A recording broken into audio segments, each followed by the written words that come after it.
indahnya kekudusan-Mu, penuhi dengan kasih-Mu,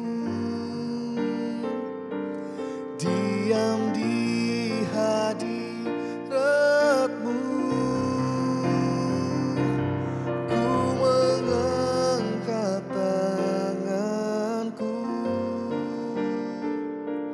dan ku bersyukur menyembah-Mu, penuhi dengan kasih-Mu, diam di hadirat-Mu.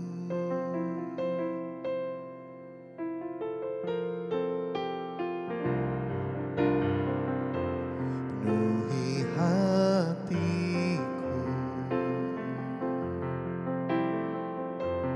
dengan hadir-Mu.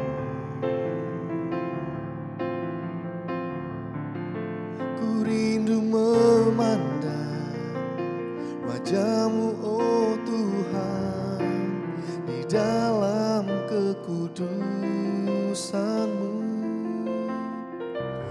Bawaku dekat dalam hati-Mu.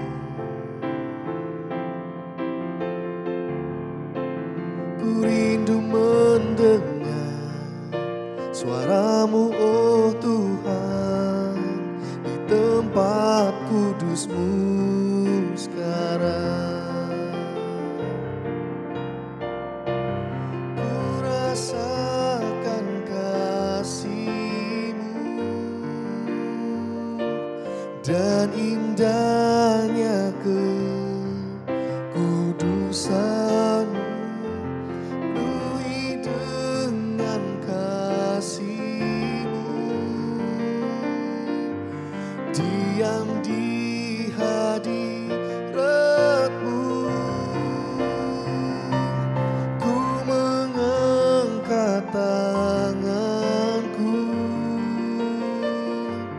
dan ku bersyukur menyembah-Mu, penuhi dengan kasih-Mu, diam di hadirat-Mu.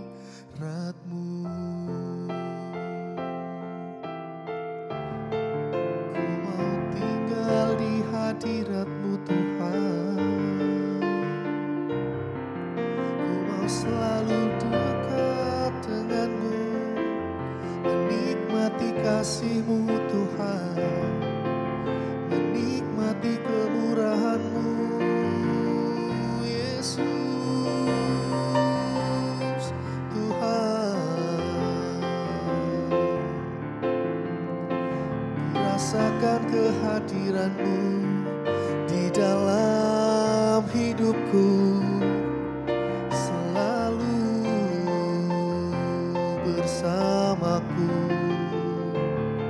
Tuhanku yang setia, Allahku dan Rajaku.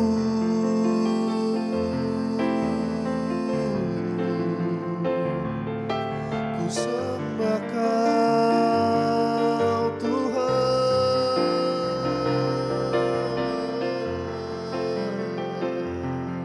Oh, haleluya, haleluya. Yesus Tuhan, Kau yang ku sembah, Kau yang ku sembah. Penuhi kami dengan hadirat-Mu.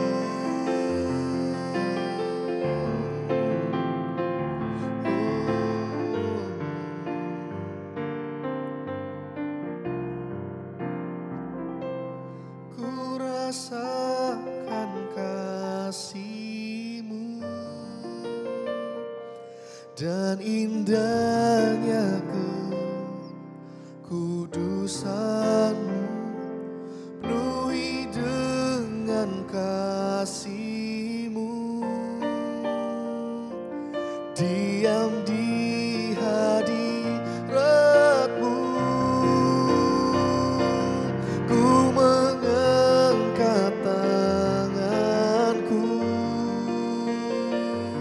dan ku bersyukur menyembah-Mu, penuhi dengan kasih-Mu, diam di hadirat-Mu, penuhi dengan kasih-Mu, diam di hadirat-Mu.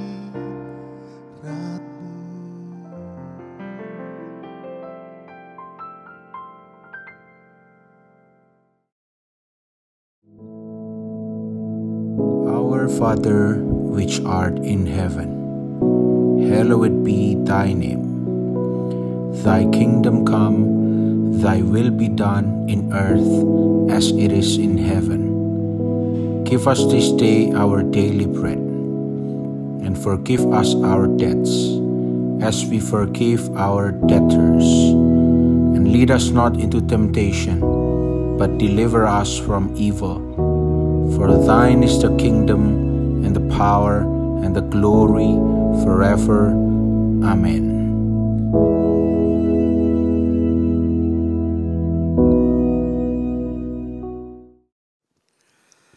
Puji Tuhan, saudara-saudaraku sekalian yang kekasih. Kita berjumpa kembali oleh karena kemurahan Tuhan. Dan perjumpaan ini akan diisi dengan merenungkan firman Tuhan. Ya, saudara.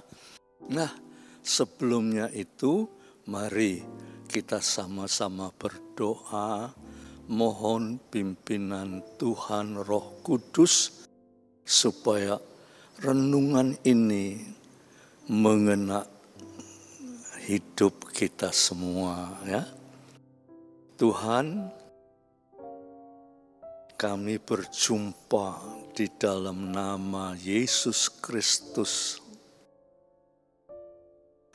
sehingga seluruh perjumpaan ini diisi oleh sebuah renungan daripada firman Tuhan.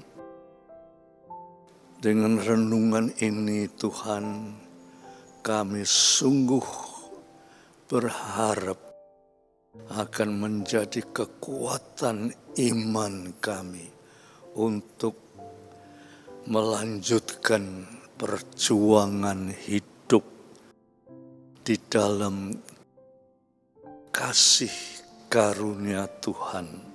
Terima kasih Bapak. Di dalam nama Yesus Kristus. Amin. Nah, saudara-saudaraku sekalian yang kekasih, dalam kesempatan ini kita akan sama-sama merenungkan sebuah ayat dari kitab suci yang terdapat di dalam 2 Korintus pasal 4 ayat 16 sampai 18. Ya, saya bacakan. Saudara semua perhatikan, ya.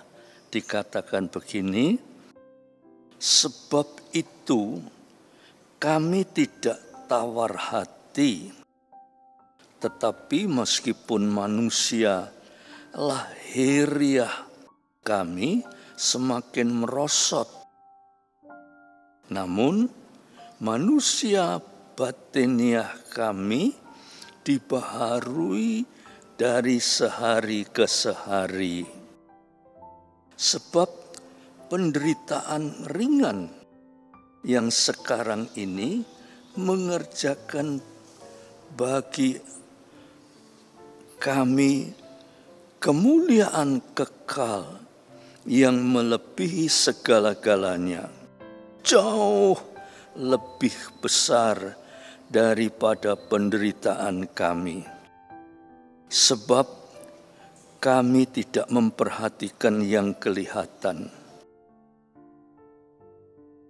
melainkan yang tidak kelihatan. Karena yang kelihatan adalah sementara, sedangkan yang tidak kelihatan adalah kekal. Mudah-mudahan seluruh pembacaan ini bisa kita renungkan sampai selesai. Ya, saudara, dikatakan di sini begini. Sebab itu kami tidak tawar hati. Ya. Apa yang disebut tawar hati itu dikatakan, tetapi meskipun manusia lahiriah kami semakin merosot, ya. Manusia lahiriah ini yaitu kita sebagai manusia dilahirkan menjadi anak-anak, menjadi dewasa. Semakin dewasa menjadi tua. Nek sudah tua itu berarti merosot. Ya. Orang tua kalau dibandingkan dengan anak muda jauh. Kekuatan fisiknya jauh, kemampuan berpikirnya juga jauh. Tetapi di sini dikatakan, kami tidak tawar hati, meskipun manusia lahiriah kami itu semakin merosot. Kata-kata tidak tawar hati ini mempunyai pengertian ada perbandingannya. Ya. Manusia lahiriah ini semakin merosot. Ya. Perbandingannya apa? Saya tidak peduli manusia lahiriah itu semakin merosot, tapi dibandingkan. Nah ini dikatakan, namun manusia batiniah kami dibaharui dari sehari ke sehari. Ya. Perbandingannya yaitu manusia batinnya. Pengertian manusia batinnya itu yaitu manusia rohani itu terus ditingkatkan. Ini ucapan dari seorang yang percaya kepada Tuhan. Ya, ucapan seorang yang mengenal Yesus Kristus sebagai Tuhan dan Juru Selamat. Ucapan dari seorang yang sungguh-sungguh mengerti apa artinya percaya kepada Tuhan. Ya. Percaya kepada Tuhan itu bukan hanya suatu pengakuan. Ya. Saya percaya sama Tuhan kok. Oh, saya melayani Tuhan. Ya. Saya banyak berkorban untuk Tuhan. Bukan itu, saudara. Itu kata-kata itu tidak menyangkut manusia batinnya, tidak menyangkut manusia rohani. Kata-kata itu hanya menyangkut manusia lahiriah. Ya, wis gak popo, pokoknya aku jadi anak Tuhan, aku setia lunga gereja. Ya, tetapi apa arti dari ke gereja itu? Loh, saya ini melayani loh. Saya ke gereja itu melayani loh. Melayani itu belum menyangkut manusia yang batinnya. Ya, ini sebabnya saudara, kita renungkan baik-baik. Ya. Sebab di dalam ayat yang ke-18 itu dikatakan begini. Sebab kami tidak memperhatikan yang kelihatan. Manusia yang lahir ya itu kelihatan. Tetapi kami tidak memperhatikan itu. Ya. Melainkan yang tak kelihatan, karena yang kelihatan adalah sementara. Jadi manusia lahir ya sing kelihatan itu semakin hari semakin merosot itu. Nek wis merosot, nek wis tuwa, lantas kemana? Ya, orang yang sudah tua itu kemana? Apa melungsungi? Jadi muda lagi dah iso. Nek wis tuwa ya terus mati, saudara. Di sini dikatakan aku tidak memperhatikan yang kelihatan. Ya. Yang kelihatan adalah sementara. Ya. Sedangkan yang tidak kelihatan adalah kekal. Ini saudara yang penting. Ya. Sing kelihatan itu sementara. Ya. Tetapi yang tidak kelihatan itu sing kekal. Saudara sering ya, atau pada umumnya ya, manusia itu cenderung melihat apa yang bisa dilihat. Dalam hal ini berbicara tentang manusia jasmani. Ya. Kita itu sering fokus pada hal-hal yang bersifat jasmani, yang kelihatan. Ya. Nah, karena kita terlalu fokus dengan hal-hal yang jasmani, ya, kita tenggelam di dalamnya. Sebab jasmani itu ya saudara, kenyataannya sejak manusia jatuh di dalam dosa, ya, maka seluruh keadaan yang kelihatan manusia jasmani itu sengsara, susah, menderita, takut, khawatir, gelisah, sakit. Nek sudah sakit ya terus kelanjutannya mati. Jadi kalau kita memperhatikan hal-hal yang lahiriah itu, kita tenggelam. Tenggelamnya itu yaitu memikirkan keadaan yang lahiriah ini, saudara. Susah, menderita. Lu saya berusaha supaya tidak susah, supaya tidak menderita. Mungkin dia belajar supaya pengetahuan itu maju untuk mengatasi penderitaan, kesusahan. Tapi saudara, kenyataannya lain. Ya? Manusia yang paling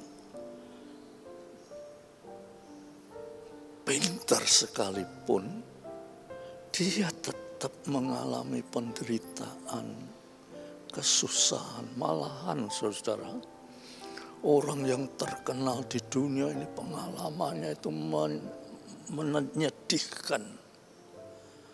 Ya, pengalamannya itu menyedihkan. penderitaan, kesusahan. Sampai dia itu berusaha untuk mencapai tingkat pengetahuan yang tinggi supaya bisa mengatasi penderitaan. Daiso, saudara. Karena itu dosa yang disebut manusia lahiriah itu manusia yang berdosa. Daiso, dia mengatasi itu daiso.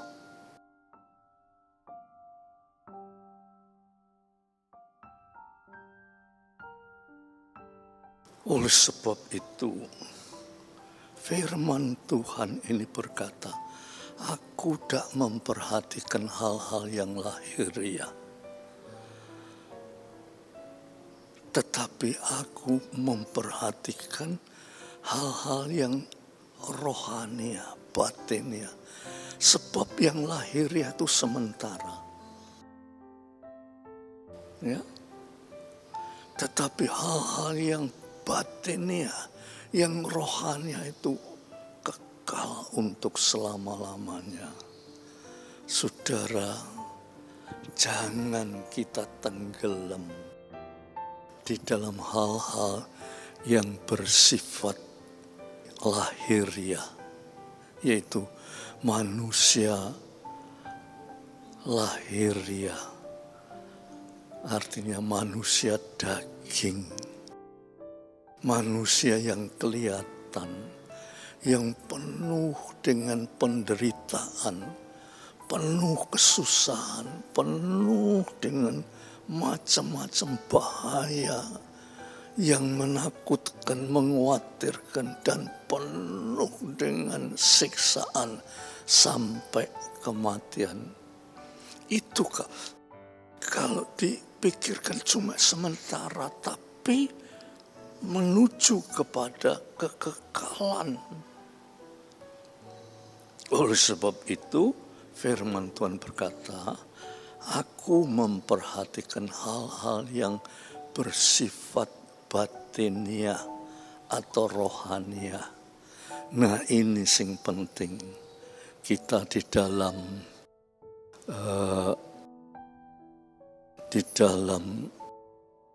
kehidupan sebagai anak-anak Tuhan, kita cuma aku dadi anak Tuhan kok. Aku melayani Tuhan. Aku sudah banyak korban untuk Tuhan.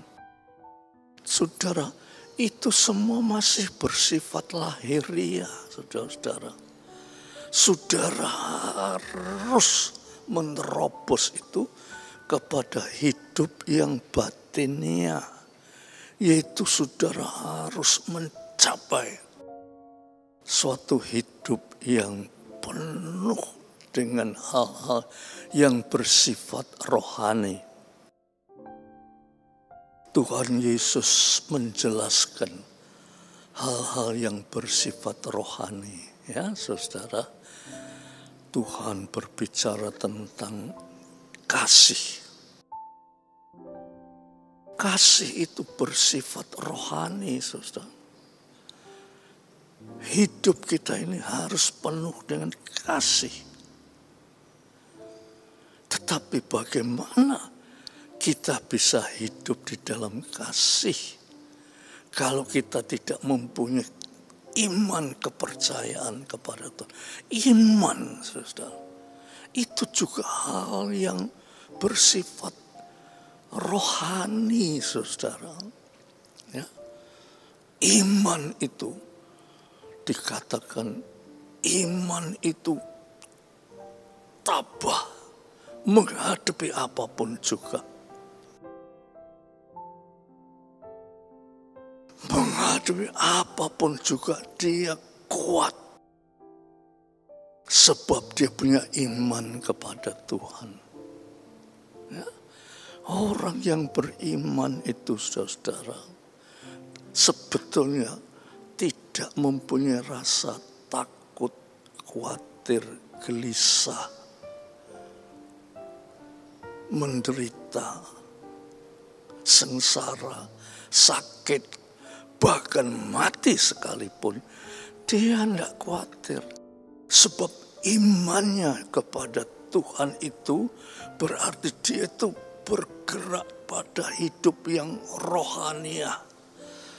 Dan hidup yang rohaniah itu, saudara-saudara, mencapai suatu hidup yang kekal. Saudara, mintalah mbak Roh Kudus supaya Roh Kudus itu memberikan penerangan yang lebih tajam lagi, sehingga hidup rohani saudara itu merupakan hidup perjuangan saudara untuk mencapai hidup rohani yang lebih baik. Ya, saudara. Nah, karena waktunya, saudara, kiranya renungan ini saudara renungkan betul-betul. Apa artinya sebagai anak-anak Tuhan kalau saya tidak memperjuangkan hidup yang rohani? Ya, sama dengan orang-orang dunia. Nek mati ya sepodo menghadapi hukuman yang kekal, saudara. Tetapi kalau kita ini memperjuangkan hidup yang rohani, saudara, Tuhan berkata, kamu lihat itu burung-burung yang di udara. Dia tidak pernah menanam. Dia tidak pernah menuai. Tetapi dipelihara oleh Tuhan. Demikian orang-orang yang beriman lebih daripada burung-burung yang di udara. Dipelihara oleh Tuhan. Tidak usah takut apa yang terjadi. Sebab iman itu, saudara, menuju kepada hidup yang penuh kasih. Orang yang penuh kasih itu, saudara, tidak punya kebencian, tidak punya musuh. Bahkan Tuhan berfirman dalam Matius 5 ayat 44, kasihilah musuhmu. Itu luar biasa. Lah wong musuh kongkon ngasih, tetapi harus. Saudara tidak iso. Tetapi iman saudara kepada Tuhan yang dipimpin oleh Roh Kudus, saudara bisa mengasihi musuh sehingga saudara tidak punya musuh. Orang yang tidak punya musuh, tidak punya dendam, tidak punya sakit hati, tidak nyimpen kesalahan orang lain, hidupnya penuh damai sejahtera, hidupnya penuh sukacita, hidupnya penuh kasih Kristus. Nah, itu akan membuat menyegarkan jiwa dan raga kita sampai mencapai hidup yang kekal. Ya, saudara, ayo kita berdoa, ya, saudara. Kita berdoa, kita katakan pada Tuhan, Tuhan, aku gak ngerti, jalannya gak ngerti, aku gak iso Tuhan, aku kepingin menjadi hidup rohani yang sungguh-sungguh, tapi jalannya, saudara tahu, Roh Kudus itu disebut Parakletos, artinya penolong. Roh Kudus itu menolong kita di dalam segala hal sehingga kita memperoleh kemenangan, ya. Puji Tuhan. Sekarang kita berdoa, ya, saudara. Tuhan Yesus, kami sudah mendengarkan firman-Mu. Kiranya firman-Mu ini, Tuhan, sungguh-sungguh kami harapkan pimpinan Roh Kudus mengubah pandangan hidup kami sehingga kami mempunyai pandangan hidup yang rohani, Tuhan. Terima kasih Bapak. Terima kasih Tuhan. Biar damai sejahtera Bapa, berkat rahmat dan kasih Yesus Kristus, persekutuan oleh Roh Kudus atas saudara semua sampai Maranatha. Dalam nama Yesus Kristus. Amin.